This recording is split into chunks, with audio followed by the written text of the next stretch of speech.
ఓం Shri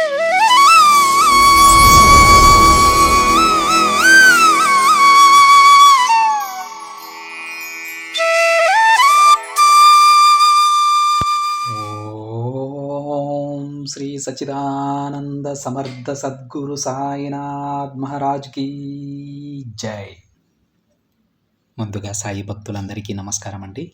video చూస్తున్న ప్రతి ఒక్కరిపైన ఆ సాయునాథుని ఆశీస్సులు ఉండాలని, బాబా గారి భక్తులందరూ ఎప్పుడూ కూడా ఆనందంగా సంతోషంగా వారి జీవితాన్ని గడపాలని మనస్ఫూర్తిగా కోరుకుంటూ ఈ వీడియో స్టార్ట్ చేస్తున్నాను ఫ్రెండ్స్. ఈరోజు వీడియోలో బాబా గారు తన బిడ్డలతో ఈ విధంగా చెప్తూ ఉన్నారండి. బిడ్డ, కాదనకుండా ఈ హారతిని అందుకో, వెంటనే ఒక శుభవార్త వింటావు అని బాబా గారు అంటూ ఉన్నారండి. ప్రతి ఒక్కరూ మీకు కనిపిస్తున్న బాబా గారి హారతిని అందుకోండి ఫ్రెండ్స్. అందుకున్నారా అండి? అయితే బాబా గారు ఏం చెప్తున్నారంటే, బిడ్డ, వద్దు అని అనకుండా నీ సాయి ఇచ్చే ఈ హారతిని అందుకో. ఒక శుభవార్త చెబుతాను తల్లి. ఈ వార్త చెప్పడానికి నేను ఎప్పటి నుంచో నీ కోసం కాచుకుని కూర్చున్నాను. అవును తల్లి. అయితే బాబా, ఇప్పటి వరకు నాకెందుకు ఈ శుభవార్త చెప్పలేదు అని అడుగుతూ ఉన్నావా? దానికి కారణం నీ కర్మఫలాలే బిడ్డ. నీ కర్మఫలాల వలన ఇంత సమయం పట్టింది. నువ్వు, నీ కుటుంబం ఎంత బాధపడుతున్నారో నాకు తెలుసమ్మా.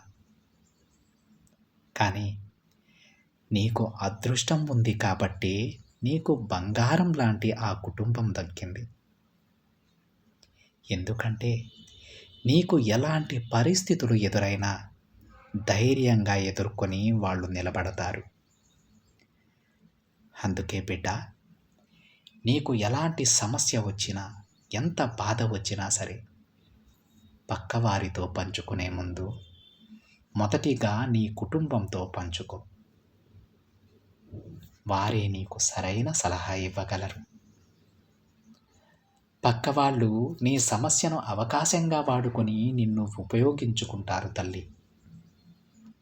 అలాంటి అవకాశం పరాయి వాళ్లకు ఇవ్వకు. నీకు మనసులో ఉన్నది ఉన్నట్టు చెప్పేవారు కేవలం నీ కుటుంబ సభ్యులు మాత్రమే.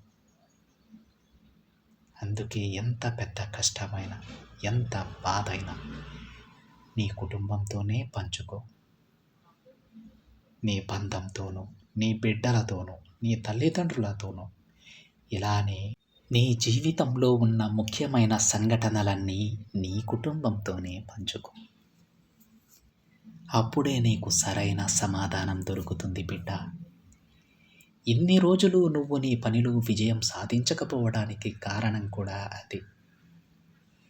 నువ్వు ఏ పని తలపెట్టినా, ఏ పని చేస్తున్నా మొదటగా పక్కవారితో పంచుకోవడం అలవాటైపోయింది. వారు నీకు సలహాలిస్తున్నట్టే ఇస్తూ నిన్ను క్రిందికి లాగే ప్రయత్నం చేస్తూ ఉన్నారమ్మా. ప్రతి చోట అడ్డంకులు ఏర్పరుస్తూ ఉన్నారు.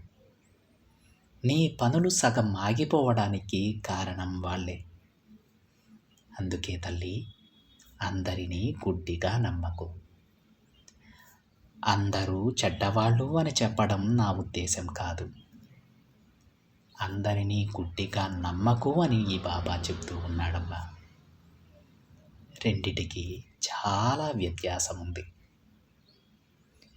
అందుకే ముందు నువ్వు ఏ పని చేయాలన్నా మొదట ఈ తండ్రిని అడుగు. తరువాత నీ కుటుంబ సభ్యుల సలహా తీసుకో. తప్పకుండా నీకొక మంచి మార్గం దొరుకుతుంది. నీకొక మంచి సలహా మాత్రమే దొరుకుతుంది. నేను ఏదో ఒక సందేశం రూపంలో నువ్వు ఆ పని చేయాలో చేయకూడదో నేనే చెబుతాను. అది ఏ విధంగా అయినా నా బిడ్డకి చేరుతుంది. అంతెందుకు తల్లి, నీ కుటుంబ సభ్యుల చేతే నేను మాట్లాడించగలను. నువ్వు ఆ పని చెయ్యి, ఈ పని చెయ్యొద్దు అని. అర్థమైందా? ఇకనైనా జాగ్రత్త పడు. నీ అతి మంచితనం వలనే నువ్వు ఇంకా కిందికి పడిపోతూ ఉన్నావమ్మా. సాయం చేయాలి, మంచితనం ఉండాలి.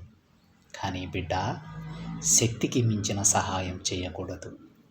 అతి మంచితనం ఉండకూడదు. ఎవరికి ఎంతవరకు సహాయం చేయాలో అంతవరకే చేయాలి. ఎవరి మాటలు ఎంత వినాలో అంతే వినాలి. ఇవి పాటిస్తే చాలు బిడ్డ, నీకు తిరుగే లేదమ్మా. నీ మంచి మనసుకి నీకెప్పుడూ మంచే జరుగుతుంది.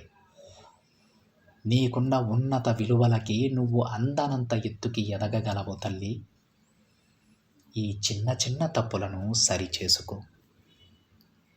నీకు కావలసిన సాయం నేను చేస్తానమ్మా. నా హారతిని అందుకున్న నీకు నన్ను ఒక్కసారి తలుచుకుంటే చాలు బిడ్డ, నీ అన్ని సమస్యలు నేను తీరుస్తాను. నా పాదాల దగ్గర శరణాగతి పొందితే నీ అన్ని ఇబ్బందులు నేను తొలగిస్తాను.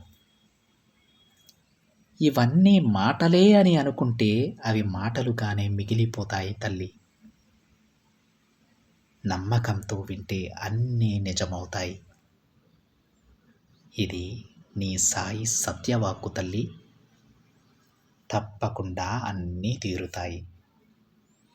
నీ ప్రతి కోరిక నేను నెరవేర్చే తీరుతానమ్మా. నువ్వు నీ సాయి మాటలు గుర్తిస్తే నీ అంత అదృష్టవంతులు ఎవ్వరూ ఉండరని గుర్తించు. నీ సాయి మాటలపై నమ్మకం ఉంచు. నమ్మకంతోనే ఉండు. నీ నమ్మకానికి 100 రెట్లు నమ్మకాన్ని నేను నీకు కలిగిస్తాను తల్లి. నేను ఎప్పుడైనా ఎక్కడైనా నిన్ను కాపాడుకుంటూనే ఉంటాను. ఎటువంటి పరిస్థితులలోనూ నా బిడ్డ చేతిని నేను వదలను. అది కష్టాలలో ఉన్న బిడ్డల చేతిని అస్సలు వదలను. ఇక ఎప్పటికీ భయపడవద్దు. ఎందుకంటే ఈ తండ్రి చేయి నీ చేతిలోనే ఉంది. ఒక్కసారి కళ్ళు మూసుకొని ప్రశాంతమైన మనసుతో నీ మనోనేత్రంతో చూడు. నా బిడ్డ చేతిని నేను పట్టుకొనే ఉన్నాను. ఈ విషయం నీకే తెలుస్తుంది. నా చేతి స్పర్శను నువ్వు అనుభూతి చెందగలవమ్మా. ఎప్పటికైనా నమ్మకం కుదిరిందా బిడ్డ? ఇకపై ఎప్పుడు దేనికి బాధపడనని, కన్నీరు కార్చనని నాకు మాట ఇవ్వు. ఇది నీ సాయి వాక్కు తల్లి. నేను చెప్పిన ప్రతి వాగ్దానాన్ని నేను నిలబెట్టుకుంటాను. ఆనందమైన జీవితం, నువ్వు కోరుకున్న అందమైన కుటుంబం నీకు ప్రసాదించే బాధ్యత నాది. నీతో పాటు నీ కుటుంబాన్నంతా చల్లగా చూస్తానమ్మా. ధైర్యంగా ఉండు అని బాబాగారు అంటూ ఉన్నారండి. ఇదండి ఈరోజు బాబాగారి సందేశం కనుక నచ్చినట్లయితే ఒక చిన్న లైక్ చేయండి ఫ్రెండ్స్. మరికొంతమంది సాయి భక్తులకి షేర్ చేయండి. మొదటిసారిగా ఛానల్ని చూస్తున్నట్లయితే సబ్స్క్రైబ్ చేసుకుని పక్కనే ఉన్న బెల్ ఐకాన్ని యాక్టివేట్ చేయండి. మరొక బాబాగారి సందేశంతో మరొక వీడియోలో కలుద్దాం. అంతవరకు ఓం సాయిరామ్.